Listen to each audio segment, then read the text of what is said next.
मशहूर painter MF. Hussain एक मर्तबा राम मनोहर लोहिया के साथ खाना खाने गए। मुगलई खाना दिल्ली के जामा मस्जिद के पास मौजूद मशहूर करीम होटल में। खमीरी रोटी तोड़ते हुए लोहिया ने हुसैन से कहा, ये जो तुम बिरला और टाटा के ड्राइंग रूम में लटकने वाली तस्वीरों से घिरे हो, उससे बाहर निकलो, रामायण को पेंट करो। हुसैन अपने वक्त के सबसे महंगे पेंटर थे। ऑयल पेंट से तराशी घोड़ों की तस्वीरों की बोलियां करोड़ों रुपए में लगती थी। लेकिन उस दिन लोहिया की बात हुसैन को तीर की तरह चुभ गई और ये चुभन बरसों तक रही। लेकिन जब लोहिया की मौत हुई तो उसके बाद हुसैन ने बद्री विशाल के मोती भवन को रामायण की करीब 150 पेंटिंग से भर दिया। साल 2005 में कट्टरपंथियों ने उनकी पेंटिंग की नुमाइश में तोड़फोड़ की। आरोप लगाया कि हुसैन ने हिंदू देवी देवताओं की अश्लील तस्वीरें पेंट की है। हुसैन के ऊपर देश भर में कुल मिलाकर 1200 केस दर्ज हुए और उनके स्टूडियो को भी तोड़ दिया गया।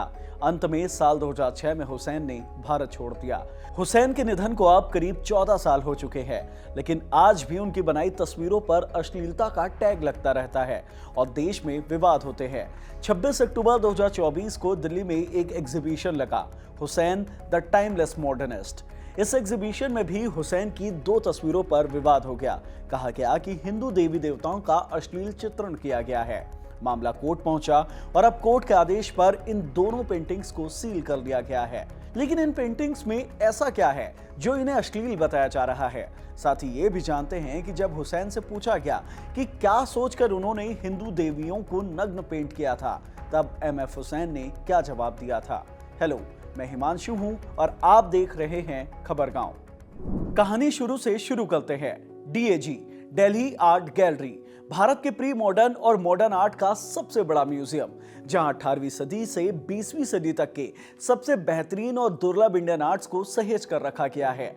26 अक्टूबर से 24 दिसंबर के बीच यहां हुसैन की पेंटिंग का एग्जीबिशन लगता है, जो कि एक प्राइवेट एग्जीबिशन था। इसको देखने एक एक्टिविस्ट और एडवोकेट अमिता सचदेवा भी यहां पहुंचती है। अमिता के मुताबिक वो 4 दिसंबर को एग्जीबिशन में गई थी, जहां उन्हें एम.एफ. हुसैन की 2 पेंटिंग्स दिखी, जिसमें उनके मुताबिक हिंदू देवी देवताओं का अश्लील चित्रण किया गया था।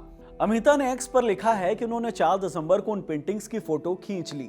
5 दिन बाद यानी कि 9 दिसंबर 2024 को उन्होंने संसद मार्ग पुलिस स्टेशन जाकर मामले की शिकायत दर्ज कराई। लेकिन अगले दिन 10 दिसंबर 2024 को जब वो पुलिस अधिकारी के साथ एग्जीबिशन की जांच के लिए पहुंची, तब वहां से पेंटिंग्स गायब थे, ऐसा अमिता का आरोप है। मामला कोर्ट पहुंचा, दिल्ली का पटियाला हाउस कोर्ट। न्यायिक मजिस्ट्रेट साहिल मोंगा की अदालत में इसकी सुनवाई हुई। सचदेवा की ओर से केस लड़ रहे वकील मकरंद अडकर ने कोर्ट में दलील दी। कहा, सनातन धर्म के सबसे पूजनीय देवता हनुमान और गणेश का पेंटिंग में अपमान किया गया है।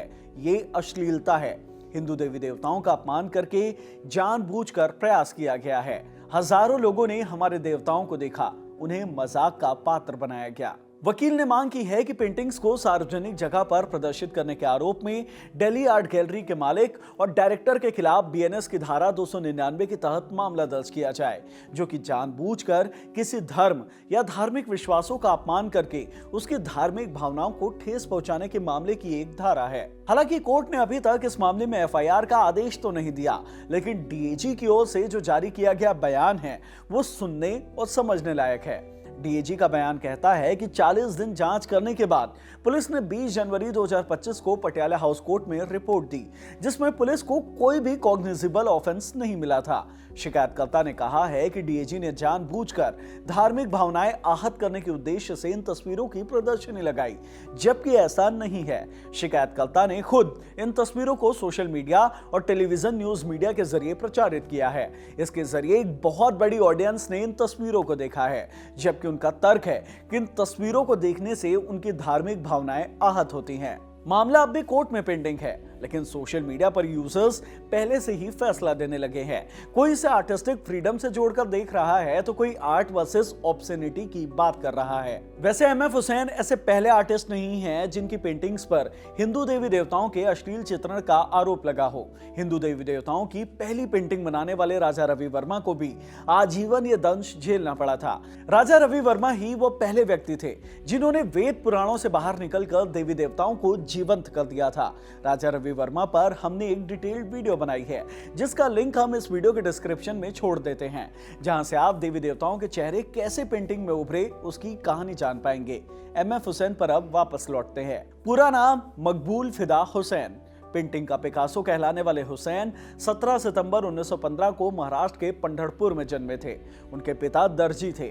उनकी पेंटिंग की शुरुआत मस्जिद की दीवारों में चित्र बनाने से हुई थी। मुंबई के जे स्कूल ऑफ आर्ट से उन्होंने पढ़ाई की। शुरुआती दिनों में पैसे कमाने के लिए वो सिनेमा की होर्डिंग्स बनाया करते थे। 1940 में वो बॉम्बे प्रोग्रेसिव आर्टिस्टिक ग्रुप के साथ जुड़ गए। 1947 में उनकी पहली बार प्रदर्शनी लगी। भारत सरकार ने साल 1955 में ही उन्हें पद्मश्री से नवाजा था। 1973 में पद्म भूषण और 1991 में पद्म विभूषण भी दिया गया। वैसे तो हुसैन के हॉर्सेस पूरी दुनिया में मशहूर थे। लोग आसानी से इन हॉर्सेस के लिए करोड़ों रुपए जेब से निकाल देते थे, लेकिन battles of Ganga and Jamuna उनकी सबसे मशहूर पेंटिंग्स में से एक है।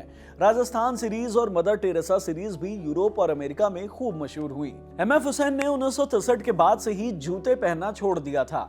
बीबीसी को दिए एक इंटरव्यू में हुसैन ने बताया था कि हिंदी के मशहूर कवि मुक्ति बोध के निधन के बाद जब मैं शमशान घाट गया, तब उनके पार्थिव शरीर के सामने मैंने अपनी चप्पलें उतार दी, क्योंकि मैं जपीन की तपन को महसूस करना चाहता था। उस दिन के बाद से हुसैन ने कभी चप्पलें नहीं पहनी। हुसैन की तबीयत में एक आवारगी सी थी। कभी दिल्ली की फ्लाइट पकड़ने एयरपोर्ट जाते और कोलकाता की टिकट लेकर वहां पहुंच जाते। कामता प्रसाद बताते हैं कि एक बार एयरपोर्ट जाते वक्त रास्ते में उन्हें एक मैदान दिखा। उन्होंने ड्राइवर से गाड़ी रुकवाई और कहा, मुझे यहाँ सोना है। हुसैन ने अटैची पर अपना सिर रखा और मैदान में ही सो गए। उनके बगल में उनकी मर्सिडीज कार खड़ी हुई थी। हुसैन अपना वादा हमेशा पूरा करते थे, इसके लिए भले ही उन्हें पूरी रात जागकर पेंटिंग्स क्यों ना बनानी पड़े। साइप्रस में एक एग्जीबिशन में उन्होंने अपनी तस्वीरें लगाने का वादा किया था। जब सही वक्त पर तस्वीरें नहीं पहुंची तो पूरी रात जागकर उन्होंने पेंटिंग्स बनाई और रातों रात सारे कैनवस भर डाले थे। हुसैन को भले ही भारत और पूरी दुनिया से बहुत प्यार मिला, लेकिन उनके आखिरी के दशक तकलीफ भरे रहे। कारण हिंदू देवी देवताओं की अश्लील तस्वीरें। वीडियो की शुरुआत में मैंने जो राम मनोहर लोहिया और हुसैन की बातचीत का किस्सा सुनाया था, उसके बाद हुसैन ने हिंदू देवी देवताओं की पेंटिंग्स बनानी शुरू की थी। लेकिन विवाद शुरू हुआ साल 1996 में, जब एक मैगजीन ने उनकी बनाई तस्वीरों को छापा था। लोगों ने देवी सरस्वती, दुर्गा और पार्वती की अश्लील पेंटिंग बनाने का आरोप लगाया। कट्टरपंथी संगठनों ने खूब विरोध किया। 2005 में उनके एग्जीबिशन में जमकर तोड़फोड़ की गई, जिसके चलते हुसैन को देश छोड़कर कतर में शरण लेनी पड़ी। वो वापस भारत लौटना तो चाहते थे, लेकिन ऐसा कभी हो नहीं सका। 2 जून 2011 को उन्होंने लंदन में अंतिम सांस ली। बीबीसी ने एक बार हुसैन से पूछा था कि आप हिंदू देवी देवताओं की नग्न तस्वीरें क्यों बनाते हैं। इसके जवाब में उन्होंने कहा था, इसका जवाब अजंता और महाबलीपुरम के मंदिरों में है। मैं सिर्फ कला के लिए जिम्मेदार हूं और कला सार्वभौमिक है।